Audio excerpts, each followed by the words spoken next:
Madam Deputy Speaker, I beg to move that this House has considered the situation in Ukraine.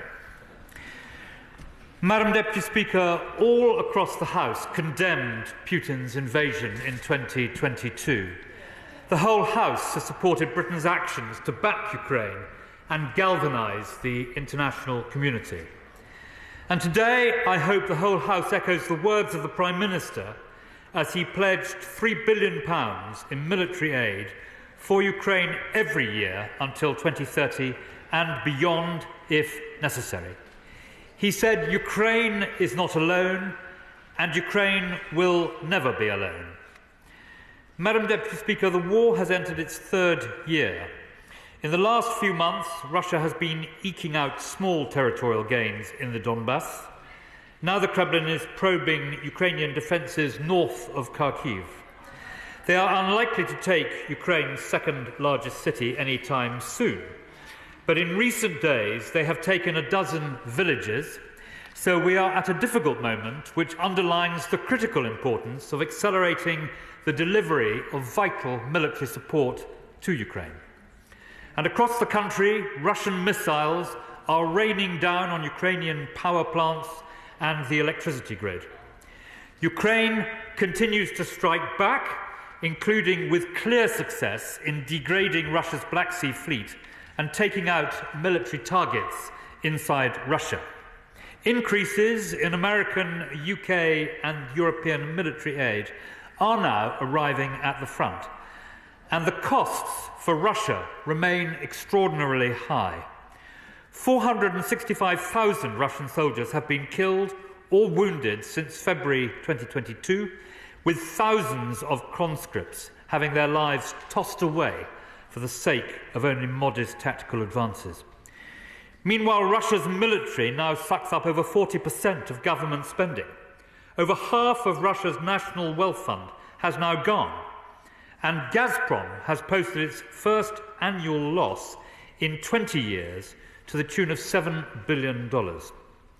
Every ruble that the Kremlin spends on a dodgy North Korean missile or Iranian drone is money they are not spending on improving the lives of Russian citizens, on teachers and pensions and medicine. And President... I will. I've always been sceptical about the impact of sanctions when real war fighting breaks out. And that scepticism has recently been increased by the knowledge that so much Russian oil has been going to India to be refined there and then to be bought up by Western countries that are sanctioning Russian oil. Can the Deputy Foreign Minister throw any light on this and what we propose to do about it? Well, my right honourable friend speaks with knowledge and authority on this matter. He will know that the imposition of sanctions is a complex matter and that we have to continually ensure that those who break them are held to account, and that is, I believe the correct jargon is, an iterative process. But what I can tell him is that we've sanctioned over 2,000 individuals and entities, and that without sanctions, Russia would have an extra £400 billion with which to prosecute the war. Now, President Putin surely knows that this is... I will give way, yeah. I'm very grateful for the right honourable gentleman giving way, and can I just concur with the chair of the ISC who said it's not just about oil, it's also about sanctions being broken.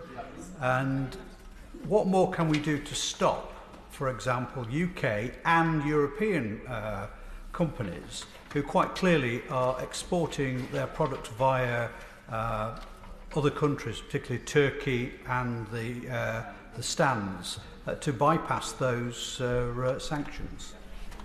Well, I refer him to my answer to my right honourable friend, but this is a highly complex area. It must always be governed by law, including international law, and we are working better all the time. We get better at it, and he will, I hope, accept my assurance that we are doing everything we can to make sure that we do get better at it and more effective.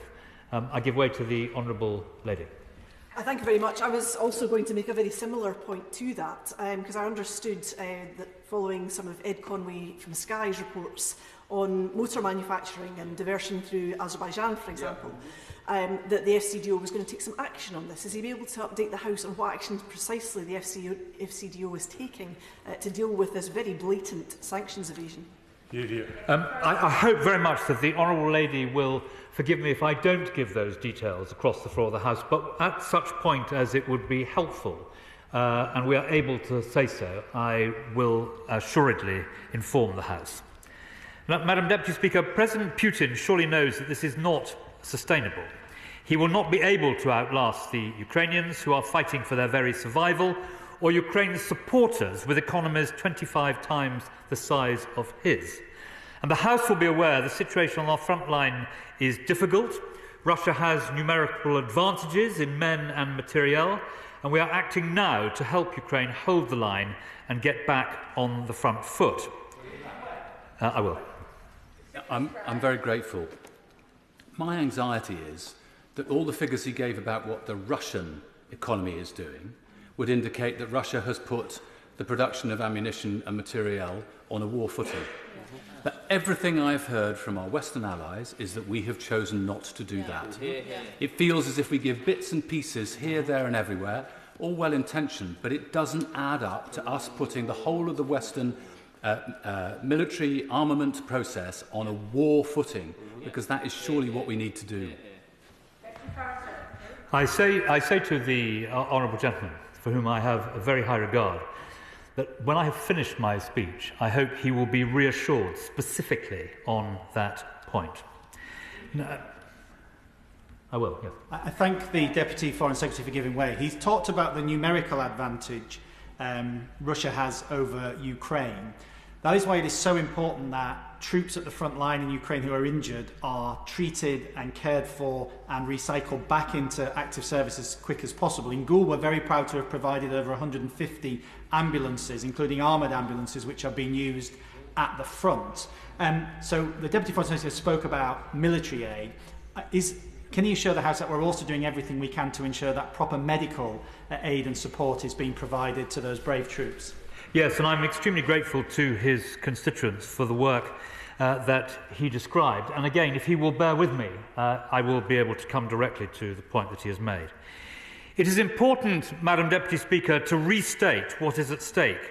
No one here in Britain, or indeed in the wider world, should be in any doubt. It is vital, not just for Ukraine, whose determination to fight for their freedom is undimmed, but for us in Britain and beyond. This is the defining struggle of our generation, Madam Deputy Speaker.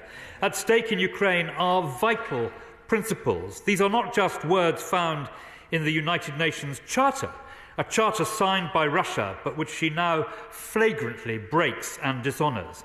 They are essential foundations for the security and prosperity of the entire world. Sovereignty, territorial integrity, right, not might.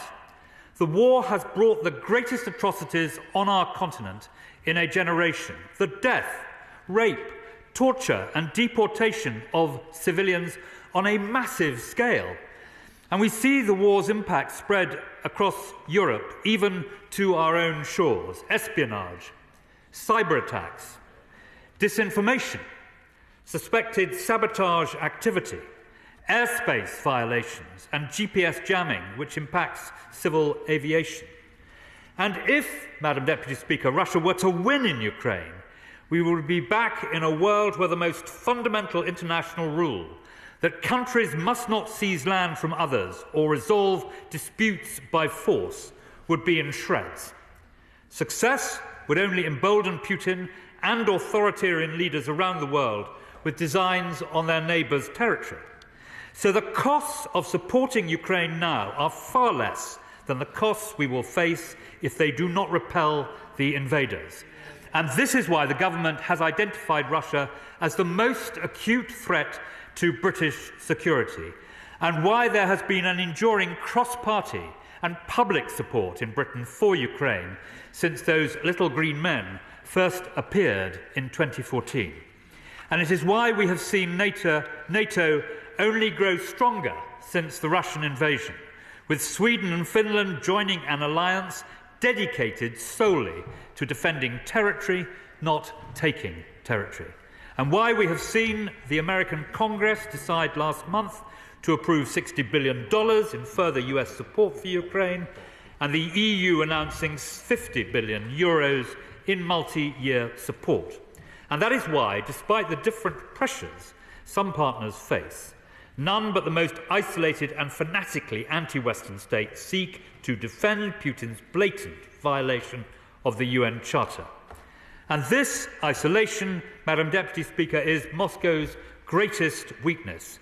Diplomatically, economically, militarily, the balance of advantage lies not with Russia, but with Ukraine and her supporters, and we have to make that advantage count. I will. Can I thank the Minister very much for his very positive attitude that he's taken, and we're very much encouraged by what the Right Honourable Gentleman has said. It's very important that, first of all, that Ukraine gets the military aid that it needs, but it's also important that the troops are rotated. I understand that's one of the issues, because the troops in the front line, under pressure all the time, need a bit of respite.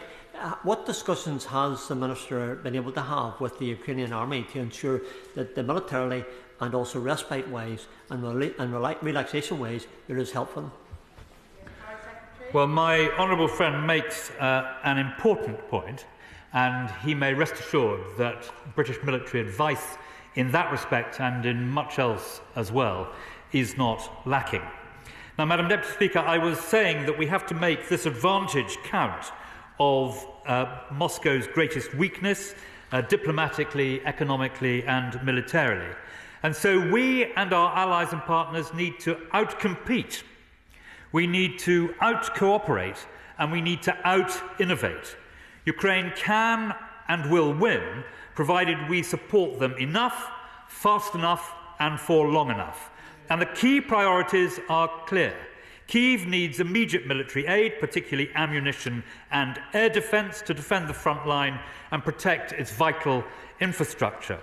1 month ago today, the Prime Minister announced our largest ever single package of equipment to help push the Russians back on land, sea and air. Much of this vital kit is already in Ukraine, including, I can inform the House, 1 million new rounds of ammunition. And in April, we sent vital spare parts to keep Ukrainian equipment in the fight, with more to follow in the coming weeks, including over 20 mine clearance systems to defeat Russian minefields.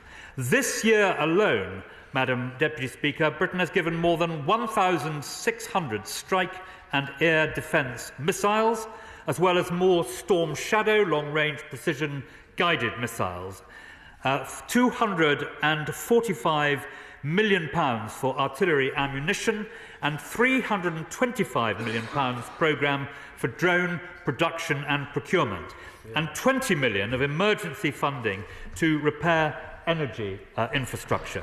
Since June 2022, we have trained 40,000 Ukrainians under Operation Interflex, and we are encouraging partners to join us in ensuring Ukraine can counter the immediate threat. I give way. I'm very grateful, and I absolutely support all that he is saying in terms of the military equipment and so on to support Ukraine in their efforts. But I get back to previous questions. Surely it needs to be a two-pronged approach in terms of the sanctions to put economic pressure on Russia, as well as military pressure. It can't be just one on its own. So does the Deputy Foreign Secretary think we should be reviewing the effectiveness of the sanctions or potentially extending them? Well, she is absolutely right, Madam Deputy Speaker, to say that you need to do both, and we are doing both. And sometimes it is frustrating that we are not able to talk directly to this point in the House, but she may rest assured that we are using the sanctions regime in every way we can, and that we are getting better at it as time goes by and events unfold. Now, I was saying, Madam Deputy Speaker, that we are encouraging partners to join us in ensuring Ukraine can counter these threats. That means more ammunition and long-range missiles, more funding and munitions for air defence, more emergency support for energy infrastructure. But we also need to focus on the longer term, making our strength count in a prolonged war. We will move, Madam Deputy Speaker, to spending 2.5% of GDP on defence by the end of the decade, the biggest investment in defence in a generation. We will maintain current levels of military aid for Ukraine, $3 billion a year, until the end of the decade, or longer if needed, and we call on others to join us in this pledge. And we have promised to double our investment in munitions production, £10 billion over the next 10 years, giving industry the long-term certainty it needs to build extra production capacity. And we are also strengthening Ukraine's own defence industrial base, with 29 defence businesses, our largest trade mission ever since Russia's full-scale invasion, visiting Kyiv in April. I give way to the honourable gentleman. Being very generous, and I think the point that he's just made does go some way to reassuring me, but I think we will still need to go considerably further on production of arms for Ukraine. Can I ask him, though, about the long-term future of Ukraine, because it needs to rebuild itself? And it's making choices between spending money on armaments itself or on rebuilding tower blocks that have been blown up. Why have we still not managed to get the £3 billion from the sale of Chelsea Football Club to Ukraine? And why have we still not managed to get any of the assets of the Russian state, which are sitting in European and British banks, through to Ukraine to help rebuild? So on his second point, I hope very much that progress will be made imminently at the G7 meeting later this week. Things are moving in the right direction, and we must hope that they are successful, which will answer his second point by the end of the week. On the so-called Chelsea fund, he is right in what he says, and he reflects the immense frustration many of us have found over the last year in trying to get this fund up and running. The Foreign Secretary is absolutely determined that we will do so. It will be the second largest charity in Britain after the Wellcome Foundation. Every sinew is being bent to get it to operate. It is mired in legal and technical difficulties, but he has my personal assurance we are doing everything to try and make sure that money is used to good effect. Yes, I will. I'm grateful to my right honourable friend for giving way. The news that he's given the House this afternoon is greatly encouraging, the amount of military equipment and money that's going into Ukraine. But Britain has courageously led the world in coordinating the effort against the Russians' operation in Ukraine, supported, of course, by the Americans and, to be fair, the Germans. But we three nations cannot do it all. So what is my right honourable friend doing to encourage other richer nations and allies around the world to contribute their share? Well, my honourable friend is absolutely right to underline the importance of that, Madam Deputy Speaker. I think the position is a little better than he is suggesting, but he may rest assured that we are pressing everyone to give the support that Britain is giving in whatever way they can. I was saying, Madam Deputy Speaker, about the 29 defence businesses that went to Kyiv in April. We are continuing to ramp up the economic pressure on Russia. With the US, we have taken decisive steps against the global trade in Russian metals. We are bearing down, as I said to my right honourable friend, on the circumvention of sanctions, and as the House knows, this was a major focus during the Foreign Secretary's recent visit to Central Asia, and we are adopting new measures to target the shadow fleet that transports Russian oil. We have also consistently said Russia must pay the price for their illegal invasion. Ahead of the G7 summit in June, we've been leading international efforts to build consensus on a lawful route to use Russian assets to generate the maximum possible support for Ukraine. We are again working with our partners so they join us in giving Ukraine the support needed long-term to win this war, ramping up defence production, supporting Ukraine's own industry, and imposing more sanctions to undermine Russia's military-industrial complex and reduce its export revenues. Finally, we need to invest in Ukraine's future security and prosperity. not only by backing them in the war, but backing them after it. And last year's London Recovery Conference raised $60 billion for Ukraine. In January, Britain was the first to sign an agreement offering bilateral security commitments to Ukraine following the Vilnius Declaration. And now we are the first to commit to multi-year military support for as long as it is needed. I will in a moment. We are seeing encouraging signs of many partners making similar investments. The Americans and the European Union have agreed generous funding packages. Germany will host the next Ukraine Recovery Conference in June, and our main NATO allies and G7 partners are now following us in signing long-term security agreements with Ukraine. In July at the NATO summit in Washington and the European Political Community Summit at Blenheim Palace, we will be urging our partners to underline once again our unity in standing with Ukraine, which I hope will satisfy my honourable friend very good point that he made a few moments ago. I give way to the honourable gentleman. I thank the Deputy Foreign Secretary for giving way, and he lays out the plans for a war that will go on for many years. Can he explain to the House how Ukraine, with a starting population of 41 million, which is probably halved now by emigration and those who've been killed in the war, is possibly, in a war of attrition, a long-term war of attrition, going to succeed against Russia with a population of 144 million without NATO boots on the ground? And is that the end game of this situation? Well, I think the honourable gentleman should reflect on what I said at the beginning of my speech, that the gross domestic product, the gross national income of those who are united against what Russia has done in Ukraine very greatly exceeds all the assets that Russia has. Madam Deputy Speaker, earlier this month, I'm not giving way again.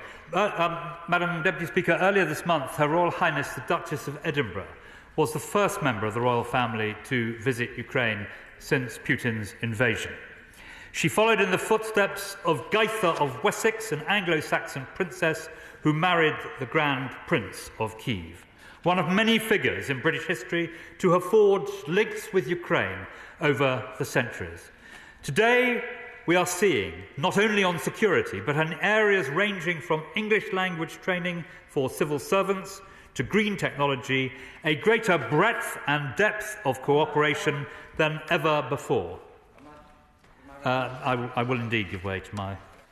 I'm very pleased to hear the cooperation which my right honourable friend is setting out, and indeed his positive message. But so far he hasn't acknowledged the role of the Ukrainian diaspora here in the UK in terms not only of the support that they've given for those back home, but also the very important role that they do in mobilising public opinion here in the UK in support of what this country and others are trying to do to ensure that Russia does not win this war.